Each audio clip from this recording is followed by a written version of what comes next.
Hello everybody, welcome to this next video on linear algebra. In this video we are going to discuss a very important concept which will follow you if you go from linear algebra to functional analysis, real analysis. Wherever you go you will have this word basis, right? So right now we are talking about basis of a vector space, right? So what is a basis of a vector space? Now we have this situation that we have a vector space V. I'm highlighting with a yellow color, right? Then suppose you have a subset. I told you earlier also that we want to have smaller sets which will represent the larger vector spaces, right? And we have seen that if suppose B is such that span of B is whole space, this is span of B is whole vector space V, then obviously this small b b will work for us. It means that if you want to study about capital V, which is your vector space, then you just study about this subset which spans V. Now there are so many subsets which will span V, right? Now out of so many subsets which span V, we are looking for the smallest one.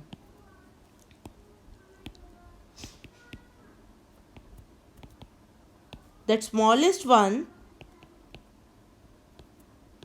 we will see later on, turns out to be the basis.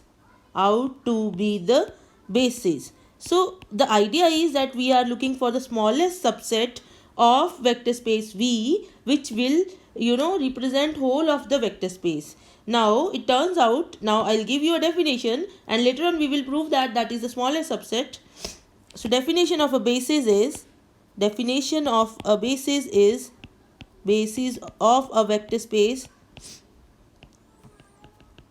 V is, it is a subset B of V such that it follows two properties. One is B is linearly independent set, and the other one is span of B, that is span of B, we write it like this, should be whole vector space V.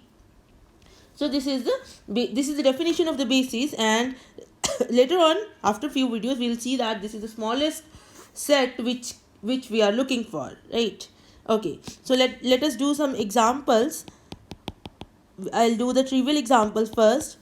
You have this V3 is your vector space which is x, y, z, where x, y, z are real numbers, right? I claim that this set 1 0 0 0 1 0 0 0 1 is a basis for V3, right? Let us prove it. To prove that this is a basis, you have to prove two things. One, it is linearly independent. Second, it spans V. So let us prove linearly independent part. For that, you will assume alpha into 1 comma 0 comma 0 plus beta into the second element of the set, that is 0 comma 1 comma 0, plus gamma into the third element of the set, that is 0 comma 0 comma 1 equal to 0 comma 0 comma 0. So from here you get alpha, beta, gamma equal to 0 comma 0 comma 0, which implies alpha equal to beta equal to gamma equal to 0. Therefore set is linearly independent, right? Now second thing, we need to prove span of B is V. For that, what you do, let x, y, z be any element of V3, then obviously you can write x, y, z as x into 1 comma 0 comma 0 plus y into 0 comma 1 comma 0 plus z into 0 0 comma 1. Therefore every element of V3 is linear combination of elements of the set this 1 0 0 0 1 0 0 0 1. Therefore if you call it a B set, span of B is whole space V. Therefore got both the properties, one that B spans V and the other one that the set is linearly independent. Therefore, we can imply that B is a basis for capital V. Right. So later on we'll see that basis is not unique. Right now we'll see, in fact. So now the next question is the basis unique? Answer is no. I'll just give you an example. Just now we had one basis of V3.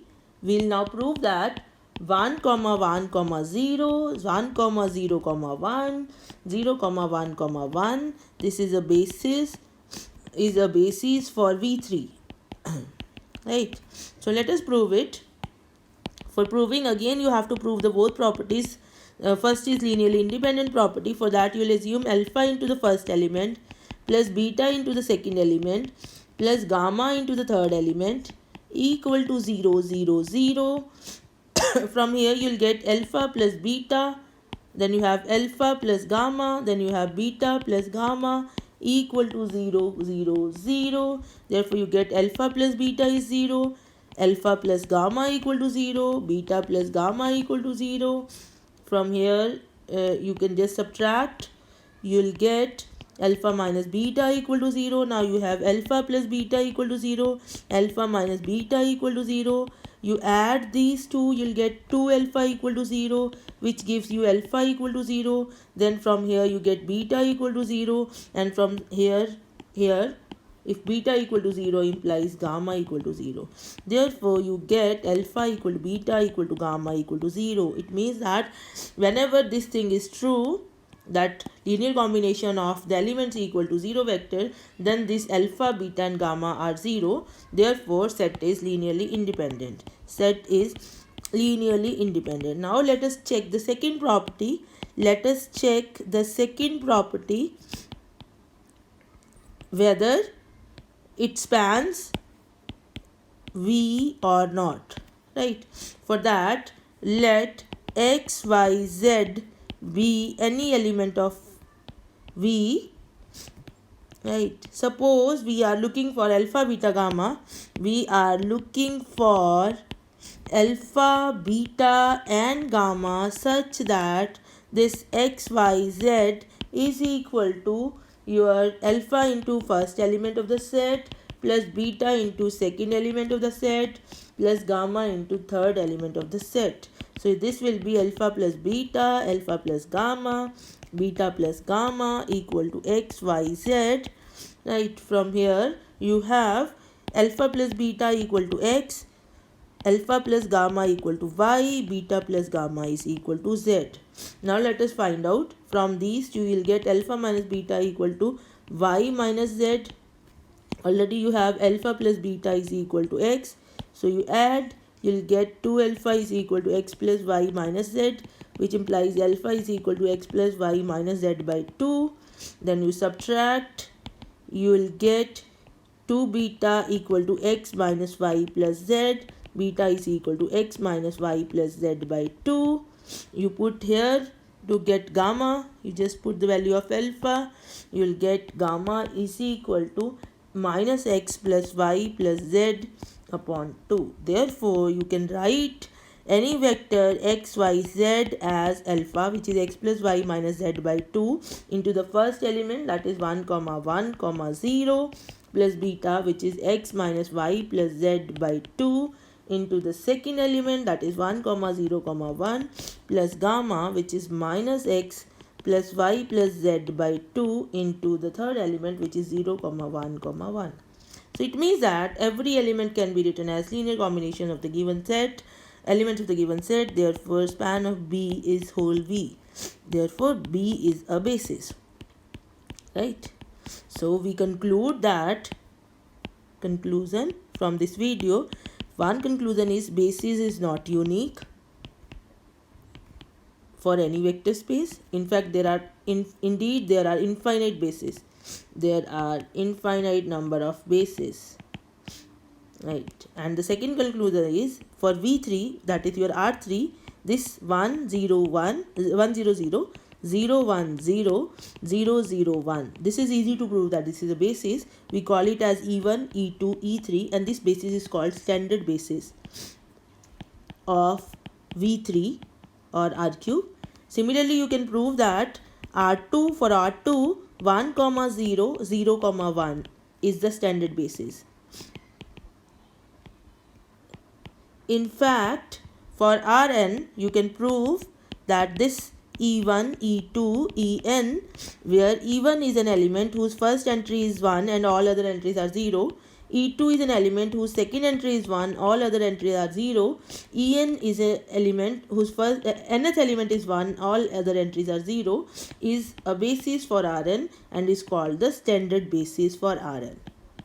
Procedure is same as we have done for R3. Right. Thank you.